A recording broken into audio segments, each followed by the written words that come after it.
نحمده ونصلی علی رسولہ الکریم، اما بعد۔ رمضان آ رہا ہے، چند چیزیں میں آپ سے ذکر کروں گی۔ کسی کی شادی ہو، کوئی فوت ہو جائے، کوئی سفر ہو، ایون روزمرہ زندگی میں بھی ہم جیسے کھانا پکانا ہے یا کسی نے آنا ہے، کوئی مہمان آ رہا ہے، تو ہم کیا کرتے ہیں؟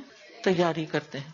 اور جو شخص تیاری کرتا ہے وہ اس وقت کے یا موقع کے آنے سے پہلے پھر اپنا کام آسان طریقے سے کرنے کے قابل ہوتا ہے۔ اور اگر کوئی پلاننگ نہیں کرتا، تیاری نہیں کرتا، ہیپ ہیزرڈ کسی چیز کو شروع کرتا ہے تو اس میں وہ کوالٹی نہیں آتی۔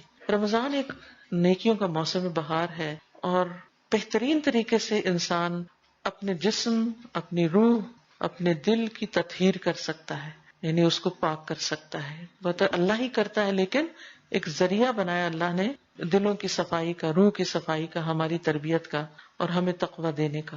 تو ہمارا ٹارگٹ اس میں یہی ہونا چاہیے کہ ہم نے اس رمضان میں تقویٰ حاصل کرنا ہے انشاءاللہ، ٹھیک ہے؟ یہ ہمارا ٹارگٹ ہے۔ اب تقویٰ کے حصول کے لیے پھر ہم نے کیا کرنا ہے؟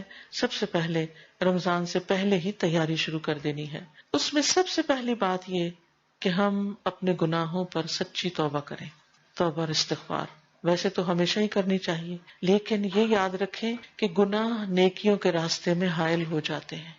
نیکیوں کا موسم بہار آ رہا ہے، کہیں ایسا نہ ہو کہ آپ اس سے پوری طرح فائدہ نہ اٹھا سکیں اور آپ نیکیاں نہ کر سکیں۔ کیوں؟ گناہوں کی وجہ سے۔ اگرچہ رمضان میں بھی گناہ معاف ہوتے ہیں، لیکن اس سے پہلے کہ جتنے گناہ ہیں یا رب تو ہمیں معاف کر دے، تاکہ ہم سے بوجھ اتر جائیں اور ہم بہترین طریقے سے روزے رکھیں، بہترین طریقے سے تلاوت کریں، بہترین دعائیں کریں اور واقعی ہمیں تقویٰ حاصل ہو جائے۔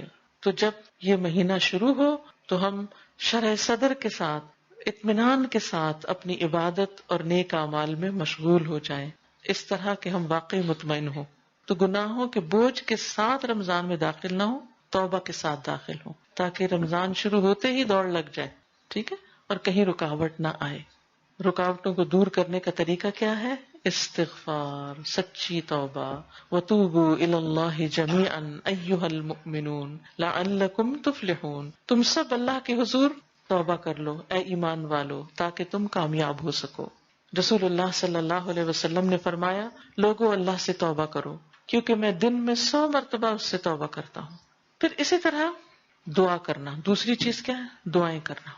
خاص دعا کیا ہوگی رمضان کے آنے سے پہلے کہ یا اللہ ہمیں ہر طرح کی بیماری، تکلیف، پریشانی، مصروفیت سے محفوظ رکھنا، تاکہ ہم رمضان کی عبادت صحیح طور پہ کر سکیں، کوئی رکاوٹ نہ بیچ میں آ جائے، کوئی اچانک حادثہ، کوئی پریشانی، کوئی ایسی چیز بیچ میں نہ ہو کہ جو ہماری عبادت میں رکاوٹ بنے۔ کیونکہ بعض اوقات آپ دیکھیے کہ آپ کی بڑی تیاری ہوتی ہے کام کرنے کی، اچانک آپ خود بیمار ہو جاتے ہیں یا گھر والوں میں سے کوئی بیمار ہو جاتا ہے، تو پھر کیا ہوتا ہے؟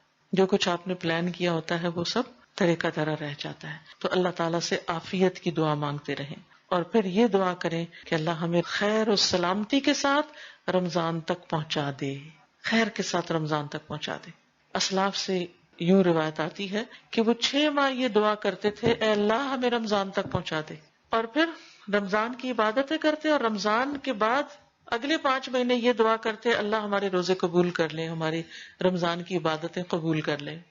تو رمضان کے آنے تک بھی دعائیں کریں کہ رمضان ملے ہمیں۔ کتنے ہی لوگ ایسے ہیں جو پچھلے رمضان میں تھے اور آج دنیا میں نہیں ہے۔ تیسری چیز، رمضان کے بارے میں علم حاصل کریں، خوب جانیں، روزوں کے احکام کا پتہ چلائیں، رمضان کی فضیلت کا پتہ چلائیں۔ اس کے لیے بہترین کتاب ہے شہر رمضان، رمضان کا مہینہ۔ وہ کتاب آپ میں سے ہر ایک کے گھر میں ہونی چاہیے، ہر شخص کے پاس اپنا پرسنل نسخہ ہونا چاہیے، اور اس میں پورے رمضان سے متعلق جو چیزیں ضروری ہیں ان کو جمع کر لیا گیا ہے۔ اس کتاب کی خاص خصوصیت یہ کہ اس میں کرنے کے کام بتائے گئے ہیں، احادیث بیان کرنے کے بعد یہ کہ کرنا کیا کیا چاہیے۔ چوتھی چیز، رمضان کے آنے سے پہلے اپنے کاموں کو نپٹا لیں۔ کون سے کام؟ مثلا شاپنگ، گروسری سے متعلق، اپنا راشن، دال چاول اکٹھے کر لیں، یعنی ہر طرح کی تیاری، عید کے کپڑے بنا لیں، صفائی وغیرہ کر لیں، اور جو کام آپ کو رکاوٹ ڈالتے ہیں مختلف عبادتوں میں ان کو پہلے سے ہی نپٹا لیں۔ پانچویں چیز، قرآن کی تلاوت۔ شعبان میں کیا کرنا ہے؟ قرآن کی تلاوت عام مہینوں سے زیادہ۔ میک شور کہ اگر جتنی آپ روزانہ روٹین میں کرتے ہیں اس کو بڑھا لیجئے، لازمی طور پر. تو اللہ تعالیٰ سے دعا ہے کہ اللہ تعالیٰ ہمیں رمضان سے بھرپور فائدہ اٹھانے کی توفیق عطا فرمائے.